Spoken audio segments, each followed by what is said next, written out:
बयस है गोटे वयस्क लोक आवश्यकता सब अच्छे गोटे कथा प्राय मंचन कहे जे मोर सामान्य धला होता बाल मो सामान्य धला होता बाल दिने बोलूली कला रंग चुपचाप पुओ देखुला ढंग धांग ता परदिन दुकान को गला गोटे धला रंगर डबा आनला आ मुंडे बोलला मो पचारि पुओरे तू तो कला बाल को धला करुचु कहीं पुओ कहला घरे मुरबी बोली जन रहा कथा कि ना घरे मुरबी रहा दरकार वयस्क लोक रहा दरकार मुहर हस टे फुटुवा दरकार बस ये धन्यवाद नमस्कार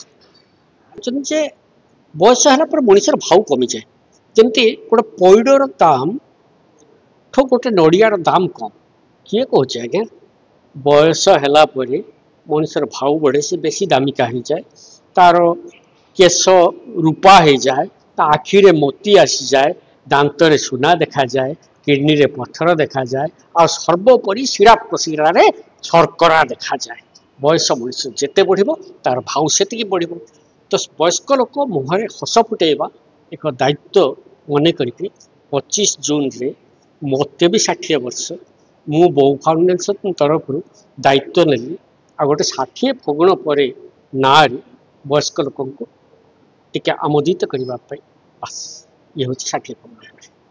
आपनकर जो बयस वृद्धि है 60 वर्ष होगा बोली तार गोटे मापदंड कि जो ऊपर चुटी न हुए केश न रहा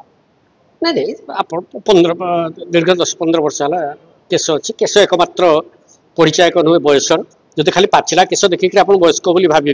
ताले क्षमा करेंगे लड़ा मैंने के वयस्क हे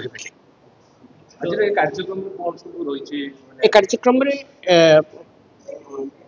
बहुत भेटरान आसचंते साहित्यिक आसचंते अभिनेता आसचंते प्रशांत नंद पम वैष्णव महांती आदि अतिथि अच्छे आ व्यंगकार माने एकाठी होती किसी विशेषकर मोर किसी व्यंग गीत व्यंग कविता ए मंच मंचस्थ हम ये गोटे योजना 60 फगुण पर यही टाइटल रे बो फाउंडेशन डिसाइड कर प्रति वर्ष वयस्क गोटे प्रमोद मनोरंजन गोटे संध्या समर्पित कर 60 फगुण पर ही रही।